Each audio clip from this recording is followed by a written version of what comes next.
Assalamualaikum warahmatullahi wabarakatuh. Perkenalkan, saya Darlis Irmansyah Sudirman dengan stambuk G2B1-25002. Saya merupakan salah satu mahasiswa dari program Pascasarjana, program studi agribisnis dari Universitas Haloleo.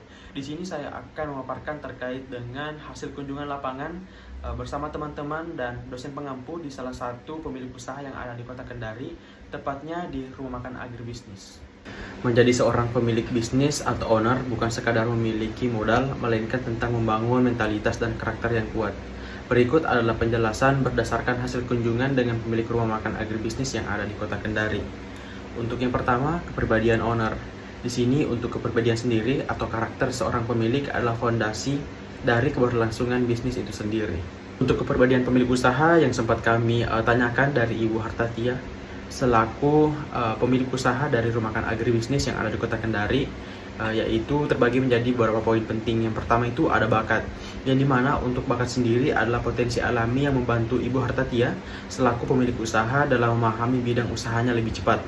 Namun bakat hanya titik awal, pengembangan diri jauh lebih penting. Sebagai seorang owner, beliau juga adalah seorang dosen agribisnis di Universitas Muhammadiyah Kendari. Yang kedua, ada yang namanya kesiapan menghadapi ketidakpastian, yang dimana dunia bisnis tidak pernah linear. Berdasarkan penjelasan beliau harus tetap tenang saat pasar berubah atau situasi ekonomi tidak menentu, dan selalu berdoa kepada Allah Subhanahu wa Ta'ala. Hal ini pernah beliau alami pada saat terjadi wabah COVID-19. Pada saat itu, beliau tetap berusaha untuk bertahan dan selalu mengusahakan agar rumah makan beliau tetap berjalan dengan selalu mengedepankan inovasi dan pelayanan terbaik dari rumah makannya. Selanjutnya ada etos kerja. Beliau sangat bersemangat untuk memberikan yang terbaik, yang dimana beliau sangat fokus untuk memberikan pelayanan, rasa, dan kenyamanan terbaik dari apa yang ditawarkan. Selanjutnya ada ketekunan dan kesabaran.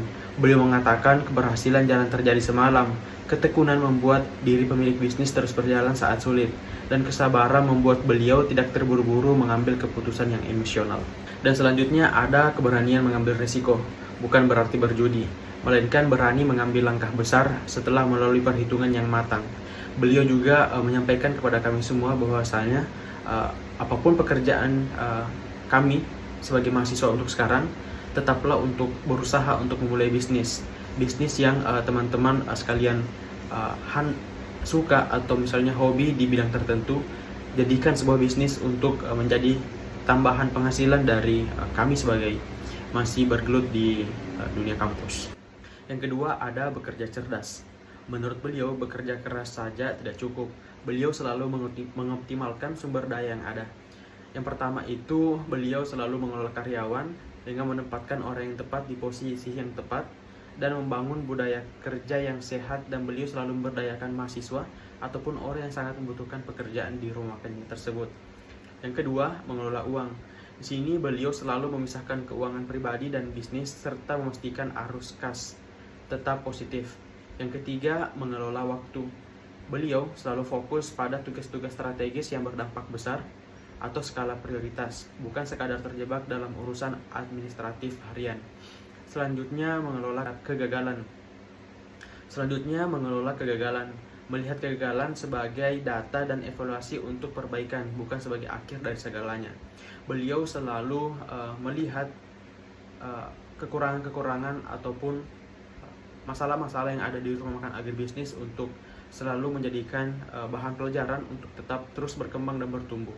Dan yang selanjutnya, keberanian mencoba. Beliau menyampaikan bahwasannya terus berinovasi dan tidak takut mengeksekusi ide-ide baru sebelum kompetitor melakukannya. Yang ketiga ada mengubah kekurangan menjadi kelebihan. Di sini beliau mampu melihat peluang di tengah keterbatasan. Selanjutnya ada mensyukuri setiap pencapaian. Beliau tidak terlalu fokus pada target besar sehingga lupa merayakan kemenangan kecil, dan selalu melakukan sedekah sebagai bentuk rasa syukur kepada Allah Subhanahu wa Ta'ala. Di sini beliau mengutamakan rasa syukur demi menjaga kesehatan mental, meningkatkan motivasi tim, dan memberikan perspektif positif dalam menghadapi tantangan berikutnya. Rasa syukur mencegah burnout dan menjaga semangat tetap menyala. Dan yang kelima ada etika berwirausaha bisnis. Beliau selalu menjaga bisnis tetap bertahan dalam jangka panjang. Bisnis tanpa etika mungkin cepat naik, tapi akan lebih cepat jatuh. Selanjutnya terkait penjelasan dengan beberapa poin penting. Yang pertama itu mengalahkan mitos. Modal bukan segalanya. Banyak orang percaya bahwa memulai usaha butuh modal uang yang sangat besar. Narasumber menekankan bahwa mitos ini sering menjadi penghambat mental utama. Berdasarkan hasil wawancara, beliau memulai usaha justru dengan modal minimal. Menurutnya, modal terpenting adalah ide dan keberanian. Uang bisa dicari seiring berjalannya bisnis, tapi peluang tidak datang dua kali. Yang kedua, mengubah pola pikir dari karyawan ke pengusaha. Perubahan pola pikir adalah fondasi paling sulit namun krusial. Berdasarkan hasil wawancara, beliau menyampaikan bahwasannya menjadi pengusaha berarti berpindah dari pola pikir menunggu instruksi ke pola pikir pemecah masalah. Selanjutnya, menjaga reputasi. Dalam dunia bisnis, kepercayaan adalah aset yang tidak berwujud namun paling berharga. Berdasarkan hasil wawancara, beliau mengatakan bahwa menjaga kualitas produk dan kejujuran pada konsumen adalah harga mati. Selanjutnya, kemampuan membangun jaringan. Bisnis tidak tumbuh di dalam isolasi. Berdasarkan hasil wawancara, beliau menyampaikan bahwasanya networking bagi pemilik usaha bukan sekadar bertukar kartu, namun melainkan membangun hubungan saling menguntungkan atau simbiosis mutualisme. Selanjutnya, menumbuhkan kepekaan lingkungan. Pengusaha yang sukses adalah mereka yang jeli melihat celah dalam perubahan sekitar. Berdasarkan hasil wawancara lagi, beliau selalu memperhatikan tren pasar dan perubahan perilaku konsumen. Misalnya saat tren digital meningkat, ia segera mengadopsi sistem pembayaran non-tunai dan pemasaran media sosial.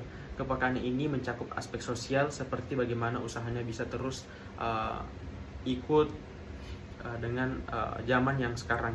Namun beliau sampaikan salah satu kekurangan usahanya adalah masih kurang menggunakan media sosial dan pelaku dan selebgram yang ada di kota Kendari sehingga bisa dikenal lebih banyak orang lagi. Yang keenam, memulai usaha, langkah terpenting menuju sukses. Banyak orang terjebak dalam tahap perencanaan tanpa pernah mengeksekusi. Berdasarkan hasil wawancara, beliau berpesan bahwa langkah paling penting untuk sukses adalah mulai saja dulu. Tanpa langkah pertama, semua teori dan jaringan tidak akan berarti. Setidaknya harus memulai bisnis, karena dengan bisnis kita mampu berkontribusi kepada negara. Dengan cara apa? Mampu menciptakan lapangan pekerjaan. Berdasarkan hasil kunjungan lapangan bersama teman-teman mahasiswa dan dosen pengampu ke salah satu pemilik usaha, tepatnya yaitu rumah makan agribisnis yang ada di kota Kendari. Di sini saya bisa mengadopsi beberapa kesimpulan dan sedikit ilmu berdasarkan hasil diskusi kami bersama pemilik rumah makan, yang dimana karakter dan mentalitas adalah salah satu penunjang utama keberlanjutan sebuah usaha, yang dimana seorang pemilik usaha harus mampu beradaptasi, menjaga integritas, dan mampu mengambil langkah awal di tengah ketidakpastian. Itulah tadi penjelasan dari beberapa poin berdasarkan kunjungan lapangan yang telah kami lakukan, dan saya Darlis Irmansyah Sudirman dengan stambuk G2B125002 dari program Magister Agribisnis Universitas Haloleo mengucapkan terima kasih banyak untuk semua teman-teman atas kunjungan lapangan yang telah kami lakukan, dan saya ucapkan wassalamualaikum warahmatullahi wabarakatuh.